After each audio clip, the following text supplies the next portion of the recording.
नमस्कार दोस्तों, मैं सेंटू कुमार और मैं एक पीएफ कंसल्टेंट हूँ।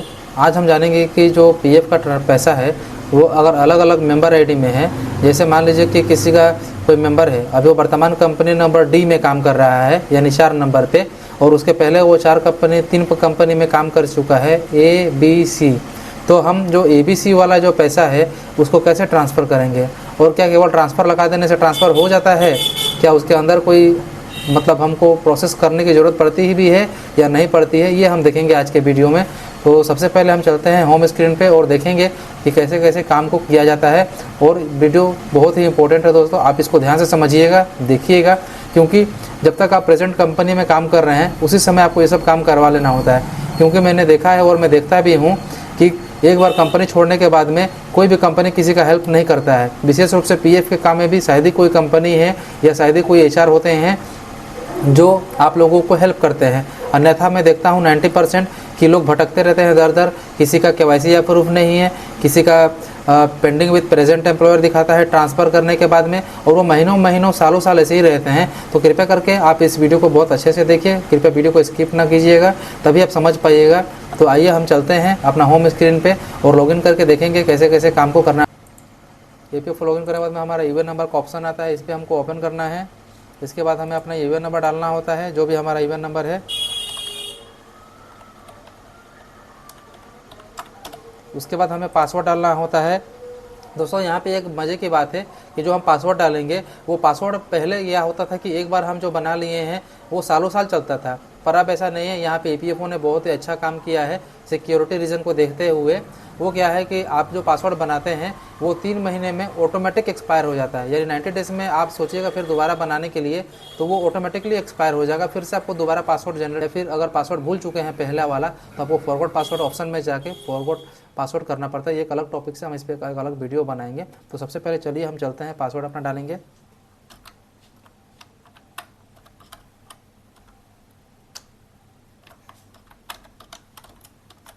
यहाँ हम पासवर्ड डाल लिए हैं, यहाँ कैप्चर कोड डालना है, अच्छे से कैप्चर कोड डाल लीजिएगा।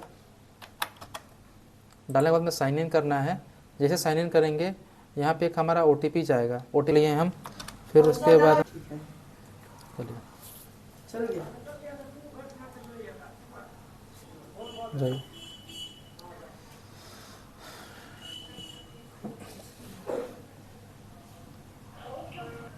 ठीक है दोस्तों, देखिए हमारा यहाँ पे OTP आ गया है और यहाँ पे हमने कैप्चर को फिल कर लिया है।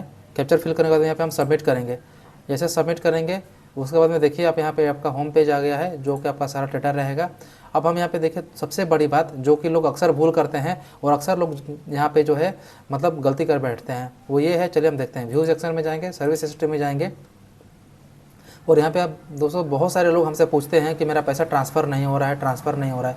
इसके पीछे का एक वजह है कि आप जब देखेंगे कि इन्होंने ये श्रीमान जो हैं ये 5 और यहाँ पे नेक्स्ट करेंगे 2, टोटल 7 कंपनी में इन्होंने काम किया है।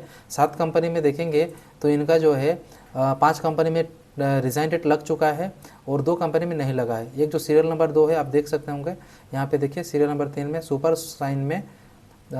साइन में लगा है। यहाँ उन्होंने काम किया है 11/6/2022 को, पर अभी तक यहाँ पे डेट ऑफ एग्जिट नहीं लगा है। तो ये पैसा आपका ट्रांसफ़र नहीं हुआ कतई, क्योंकि इसके अंदर आपका EPF का एग्जिट डेट लगा ही नहीं है। फिर दूसरे में हम आके देखेंगे यहाँ पे, तो अभी जो जतिन एंड को है, जो कि इनका प्रेजेंट कंपनी है, ये गुड़गांव की कंपनी है, तो इसमें भी अभी काम कर रहे हैं, इसीलिए इसको आप नहीं लगा सकते हैं एग्जिट डेट जब तक 2 महीना ना लग जाए। 2 महीना होने के बाद आप इसमें एग्जिट डेट लगा सकते हैं।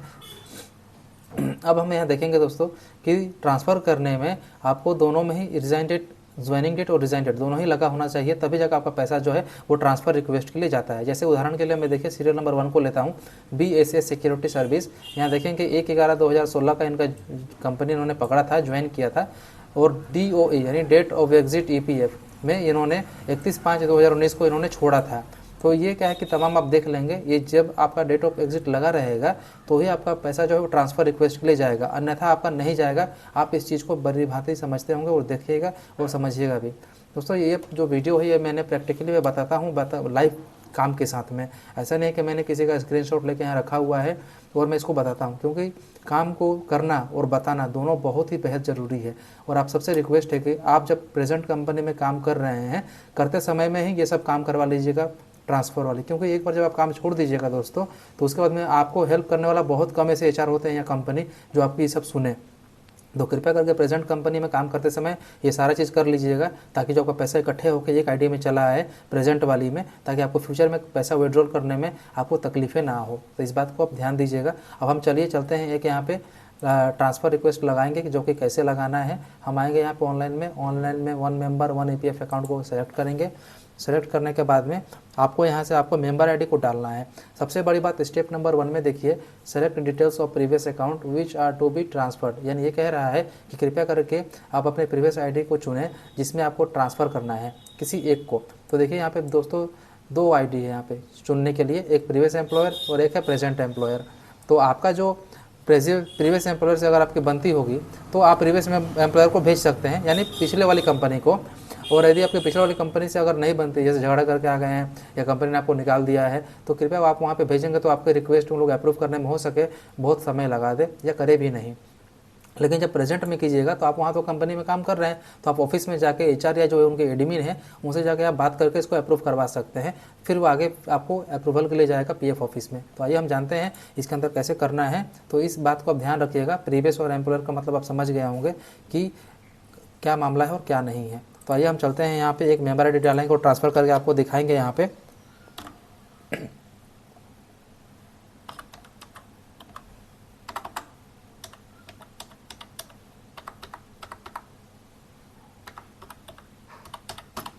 तो यहाँ पे हमने अपना मेंबर आईडी डाल दिया, प्रीवियस कंपनी की मेंबर आईडी थी।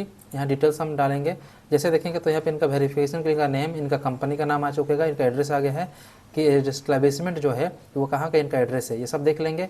इन्होंने ज्वाइनिंग कब किया था, एग्जिट डेट कब किया था, यहाँ सब दिखाई दे रहा होगा आपको, इनका डेट ऑफ बर्थ दिखाई दे रहा है। यहाँ पे हम सेलेक्ट करेंगे, यहाँ पे हम चेकआउट करेंगे, फिर एक आधार ओटीपी पे हम सेलेक्ट करेंगे। जैसे गेट ओटीपी पे करेंगे एक इनके नंबर पे ओटीपी जाएगा, उस ओटीपी को ले लेना है और लेकर सबमिट करना है। दोस्तों बहुत ध्यान से देखिएगा, ये बहुत ही मेन इंपॉर्टेंट टॉपिक्स है, बिना समझे आप इसको स्किप करेंगे तो फिर समझ नहीं पाएंगे। तो हमने यहाँ पे आधार कार्ड पे जो इनका ओटीपी गया था पीएफ वाले में वो हमने ले लिया है।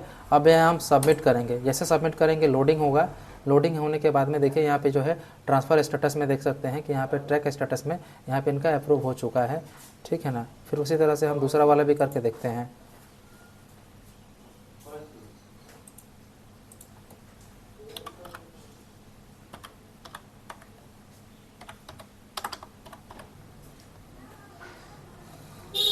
फिर दोस्तों देखिए यहाँ पे हमने मेंबर आईडी डाल दिया है।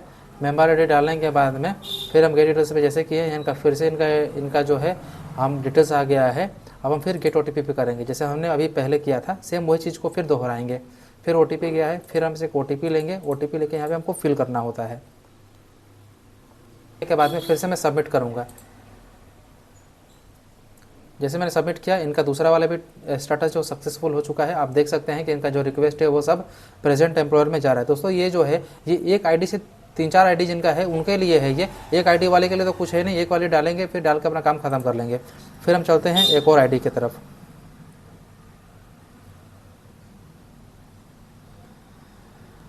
फिर यहाँ पे हमने अपना मेंबर आईडी डाल दिया है। फिर यहाँ गेट डिटेल्स पे क्लिक करेंगे, यहाँ एक 0 का डिफरेंट है, 0 लगाएंगे। यहाँ पे देखिए एक बहुत बड़ी समस्या वाली बात है, यहाँ पे बता रहा है कि no data found against this member ID when checking previous employment details. तो यहाँ पे हम देखेंगे कि क्या कमी है जो भी यहाँ पे इनका नहीं लिया है।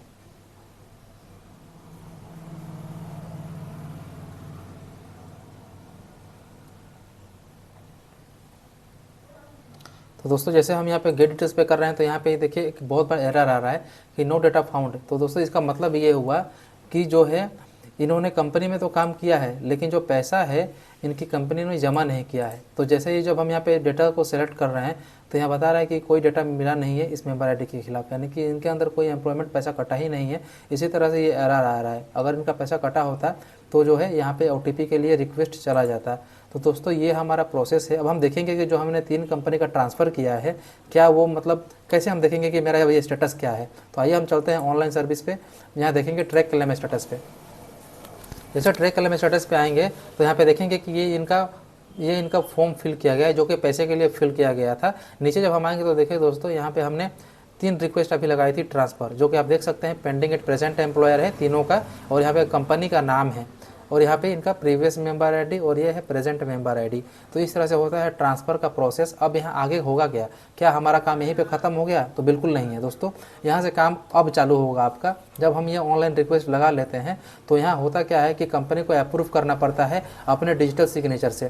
तो जैसे ही ये प्रेजेंट कंपनी के पास रिक्वेस्ट गई हुई है, ये क्या करेंगे कि ये इसको अप्रूव करेंगे। तो जब ये तीनों मेंबर आईडी को जब अप्रूव करेंगे तो ये जो है ऑटोमेटिक चला जाएगा फील्ड ऑफिस। तो यहाँ पे दिखाएगा accepted by employer pending at field office. इसका मतलब ये हुआ है कि कंपनी ने अप्रूव कर दिया है, पर ये जो जांच के लिए अभी वेरिफिकेशन के लिए आपका पीएफ ऑफिस में जमा हुआ है, अभी गया हुआ है, तो वहाँ वेट करना होगा। वहाँ से जब अप्रूवल मिलेगा तो ये जो तीनों मेंबर आईडी का जो पैसा है वो एक आपका जतिन एम्प्लॉयर में चला आएगा। क्योंकि दोस्तों ऐसा नहीं है कि आपने ट्रांसफ़र लगा के छोड़ दिया, ट्रांसफ़र कर दिए तो हो जाएगा, ऐसा नहीं है। आपने ट्रांसफ़र केवल लगा के एक फॉर्मेलिटीज़ को पूरा किया है, लेकिन जब तक आपका कंपनी जो है वो अप्रूव नहीं करेगा तो आगे वो बढ़ेगा ही नहीं फॉर्म। और जब फॉर्म आगे नहीं बढ़ेगा, पीएफ ऑफिस जाएगा नहीं, तब तक आपका मेंबर आईडी का पैसा ट्रांसफ़र होगा ही नहीं। तो कृपया करके आप ये ना सोचें कि मैंने ट्रांसफ़र के लिए ऑनलाइन लगा दिया तो मेरा हो गया, ऐसा बिल्कुल भी नहीं होता है। आपको अपने कंपनी से संपर्क करना है, देखना है। अगर नहीं होती है, कंपनी आपकी हेल्प नहीं कर रही है, कंपनी अगर बंद हो गई है, तो ऐसी स्थिति में आपको जो आगे होगा वो हम आपको बताएंगे क्या करना है। लेकिन हम हर चीज़ वीडियो में आपको नहीं और यूट्यूब में बता नहीं सकते हैं, लेकिन जो प्रोसेस है वो आपको हम बताएंगे आपको। तो ये जो है आपको ये टोटल फार्मूला रहा कि कैसे आपको वीडियो में आप ये समझें कि ट्रांसफ़र कैसे लगाना है। ट्रांसफ़र लगाने के बाद में जो आगे की प्रोसेस होती है वो आपको आपके कंपनी से ट्रांसफ़र के लिए आपको बोलना पड़ता है कि वो आपके रिक्वेस्ट को अप्रूव करे, ताकि वो पीएफ ऑफिस में जाए वेरिफिकेशन के लिए। जैसे पीएफ ऑफिस में वेरिफिकेशन हो जाता है तो आपका जो अमाउंट है वो एक आईडी से उठ के दूसरे आईडी में जाकर सेटल होता है। तो दोस्तों ये रहा हमारा पूरा लेजर, ये रहा हमारा कंप्लीट टास्क, जो कि हमें देखना है कैसे एक आईडी से दूसरे आईडी में पैसे को ट्रांसफ़र करना है। यदि आपको किसी प्रकार का डाउट हो या कमी लग रहा है तो कृपया आप कमेंट बॉक्स में जाएं और जो भी आपका इशू है हमको आप बता सकते हैं, हम उसको रिप्लाई में कोशिश करेंगे आपको देने के लिए। तो वीडियो देखने के लिए बहुत बहुत धन्यवाद। कृपया वीडियो को लाइक करें, सब्सक्राइब करें। ऐसे ही इन्फॉर्मेटिव वीडियो मैं बहुत सारा लाता हूं और डेली मैं एक वीडियो डालूंगा। आप सब इसको देखिएगा और समझिएगा, ये बहुत ही इंपॉर्टेंट टॉपिक्स है। ये कोई नॉर्मल चीज़ नहीं है, ये वो चीज़ है जो दोस्तों जिसमें लोग अक्सर भटक जाते हैं। तो कृपया करके आप हर एक वीडियो को देखिए, समझिए और समझने के बाद में वीडियो को लाइक कीजिए, सब्सक्राइब कीजिए, ताकि आपको भी इन्फॉर्मेशन जानकारी आपको अच्छे से मिले। और हम तो मेहनत कर ही रहे हैं इस विषय पर। तो वीडियो देखने के लिए बहुत धन्यवाद दोस्तों, वीडियो देखने के लिए बहुत धन्यवाद।